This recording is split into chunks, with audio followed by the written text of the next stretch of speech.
Bonjour, je suis heureuse de vous retrouver aujourd'hui pour aborder un sujet qui est comment se libérer du sucre. C'est un sujet qui me tient à cœur puisque c'est un sujet qui appartient, je dirais, beaucoup aux femmes. Et je suis naturopathe, accompagnatrice du féminin. J'accompagne toutes les femmes qui rencontrent des problèmes en lien avec leur féminin, plutôt en lien avec la sphère gynécologique et digestive et à toutes les étapes de la vie. Je les aide à renouer avec leur corps, à ajuster leurs émotions, à se relier, je dirais, à leur unité et également à leur pétillance. Alors, cette thématique fait écho à mes clientes qui me relatent des symptômes, je dirais, qui font lien avec cette thématique, c'est-à-dire de sentir que dès qu'elle commence à manger du sucre, ça y est, c'est un engrenage, elle n'arrive plus à s'en libérer, c'est le matin, c'est le midi, c'est le soir, c'est les grignotages, c'est le 22 heures devant la télé avec la petite glace, c'est, je dirais, le 11 heures avec, je dirais, le petit paquet de gâteaux qui traîne au bureau. Donc c'est ça, mais c'est aussi, je dirais, dans le vécu au quotidien, un brouillard mental qui peut s'installer, où on sent qu'on manque de vitalité, on est fatigué. On peut avoir aussi, je dirais, le ressenti de la petite faiblesse, je dirais, vers les 11 heures du matin, où on a l'impression qu'on manque un petit peu d'un petit coup de boost. Ou bien ça peut être après le repas, où on a l'impression qu'on dort un peu, qu'on a du mal à retrouver de l'énergie.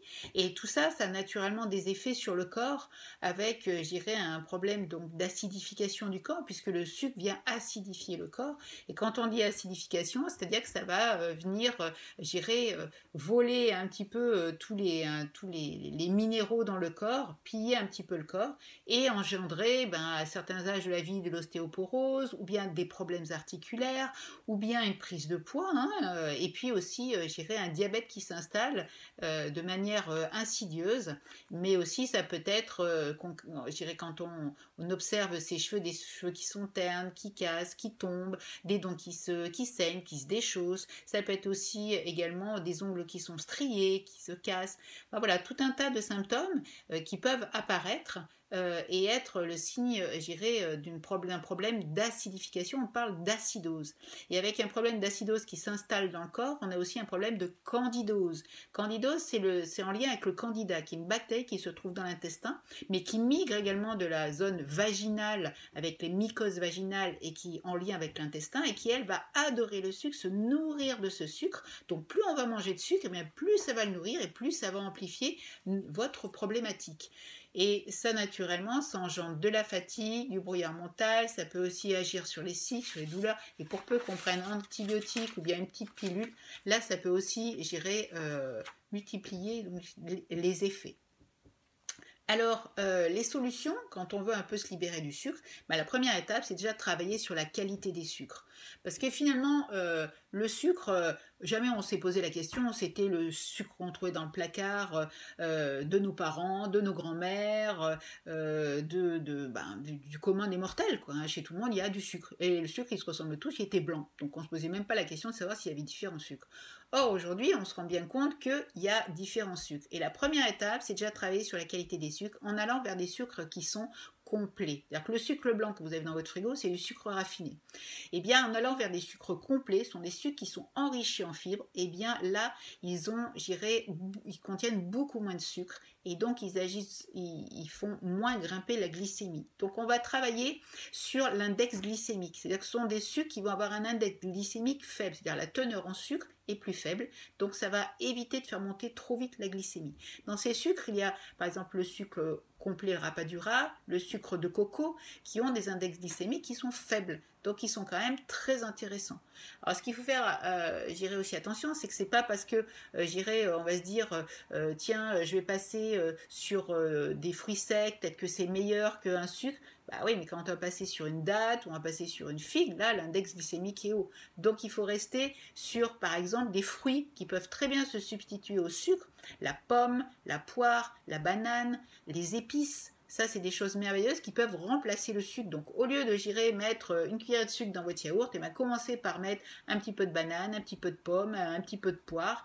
Et déjà, ça va sucrer naturellement. Ça peut être une première étape. Et puis, progressivement, diminuer la quantité de sucre. C'est-à-dire qu'aujourd'hui, vous mettez peut-être un sucre dans votre café. Bah, commencez à casser le sucre en deux. Puis, progressivement, diminuer pour faire que finalement, vous arriviez à ne plus avoir à rajouter de sucre dans votre compote, dans votre yaourt, dans votre café, enfin un peu partout.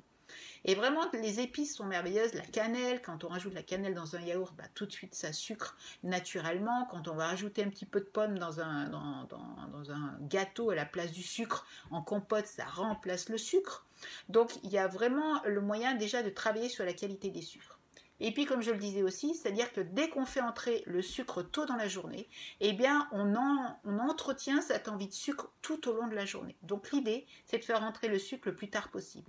Idéalement, de le faire entrer vers les 16-17 heures, puisque c'est vraiment un moment de la journée où, je dirais, le sucre va vraiment être vraiment bien assimilé et il va favoriser la sécrétion de sérotonine, ce qui va permettre d'être plus cool, plus détendu, puisqu'on sait que cette liaison au sucre est vraiment en lien avec notre état émotionnel, avec le côté doudou, le côté lien à la douceur. Donc du coup, voilà, ce moment sucré du 16-17 heures est un moment dans la journée où le sucre est bien assimilé, il peut être opportun.